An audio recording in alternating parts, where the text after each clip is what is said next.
Well, I'm sure all of us have been confronted with the question, how many chances do we give to someone? How many chances do we give to someone to finally get it right after instructing them over and over? How many chances do we give someone to finally change their way of thinking after trying to use reason? Maybe we question, how many chances do I give someone to finally come and apologize for some act or word? The list can go on. I think you can continue the list in your own mind. How many chances do we give someone? Well, at the rectory at dinner one evening this past week, Father Moses, Father Paul, myself, we were talking about today's gospel, and Father Paul made that very comment. He said, how many chances did the owner of the vineyard give to those who were tenants to do the right thing and give the proper share of the produce to him? How many chances? Well, if you take that point a little bit further, how many chances through both the Old Testament and the New Testament, as we understand the meaning of that parable, how many chances has God given through the course of history? Old Testament, all of the prophets. New Testament, of course, his son, who was put to death. How many chances has God given to all of us? And that leads to the question of, how about you? How many chances have you been given? Me, how many chances have I been given?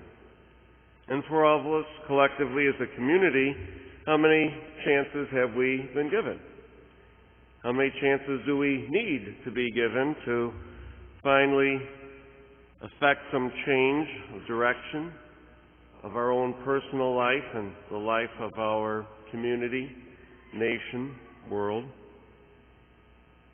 In the end, we're probably not very different than the tenants in that vineyard. We are the tenants of the vineyard today, in this place and time. And today, as I mentioned at the beginning of Mass, is Respect Life Sunday.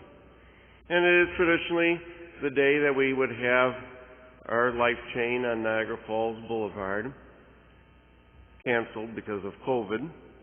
But we'll have our own opportunity between 2 o'clock and 3 o'clock to stand on our property in front of the Ministry Center on Maple Road with our sign, Abortion Kills Children.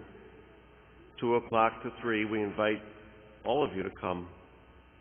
It's a time to stand in silence, time to stand in prayer, simply holding that sign, taking a stand for human life. I am hopefully mistaken, but fear that probably the Black Lives Matter rally on a Friday on Maple Road a month or two ago will have had more participants than we will today. We'll see when 2 o'clock comes who stands for the unborn. I remember when I first arrived here at St. Gregory's in 2014, I was told by the Pro-Life Committee around this time of year that for Life Chain, we have 1 or 2 cars of people who go. And I said, I was rather shocked to hear that, rather saddened to hear that. Last year, we were about 300 from St. Gregory's at Life Chain and Niagara Falls Boulevard.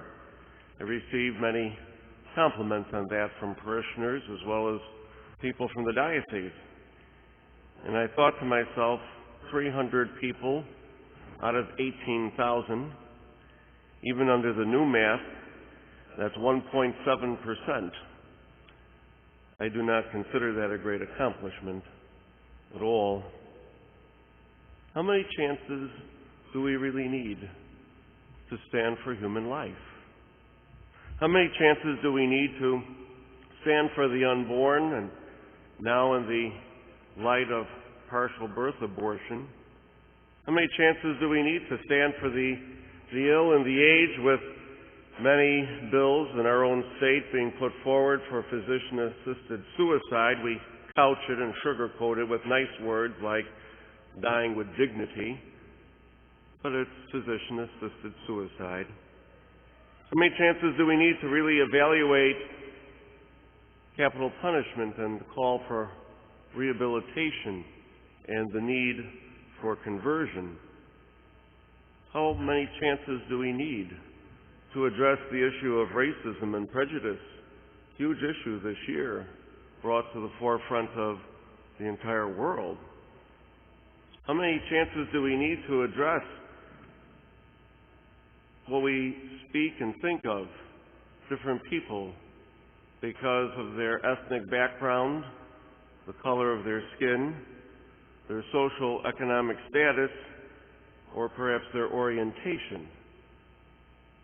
All forms of prejudice are a violation of human life.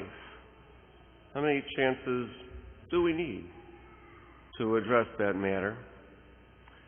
This is a major election year.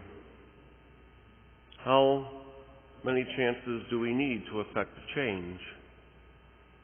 How many of our Catholic politicians draft laws violating human life, from abortion to capital punishment to the ill and the aged?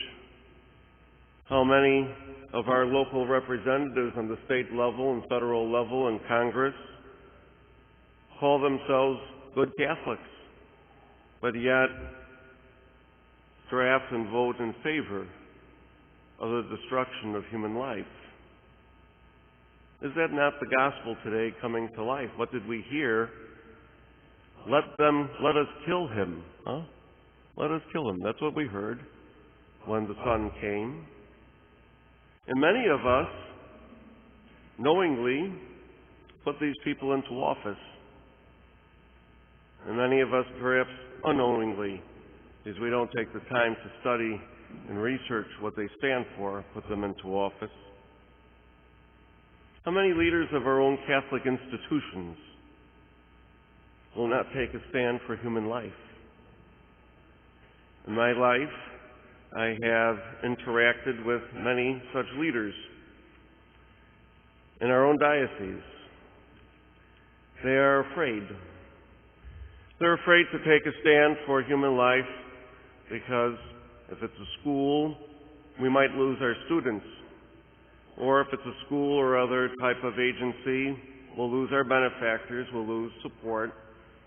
So we just keep quiet on these matters, bringing the gospel to life. Let us kill him. How many times in my own parish here of St. Gregory's, a year has not passed in my time as pastor of the parish where I have not been criticized for giving a homily like I'm giving right now, and a time where I've not been criticized, particularly by parents and others, that when we approach these issues of human life and morality that, quote, I don't have the right to teach their children these things. How many chances do we need to see that we are fostering, in many ways, the culture of death and not the culture of life? How many chances do we need to see that the words of the gospel today are very true? Let us kill him. We wonder in our year this year why so many cities are being rioted and burned, businesses being looted. We wonder why on a regular basis people are killed on our city streets. And when I engage in those conversations where people wonder why, I usually say, really? You wonder why? This is why. In my lifetime, I've lived where abortion was illegal. I lived with the decision of Roe versus Wade. I've lived with the decision that a child in the first trimester, life can be terminated. And I lived particularly under the Clinton administration, for partial birth abortion to become the law of this nation, meaning that as a baby is being born, as long as the head has not come out yet, we can terminate their life. We wonder why? We wonder why. We wonder why, in my lifetime, we did anything we could to revere and respect the elderly and the ill and the aged. We would care for them. And now we draft bills to terminate their lives. We wonder why.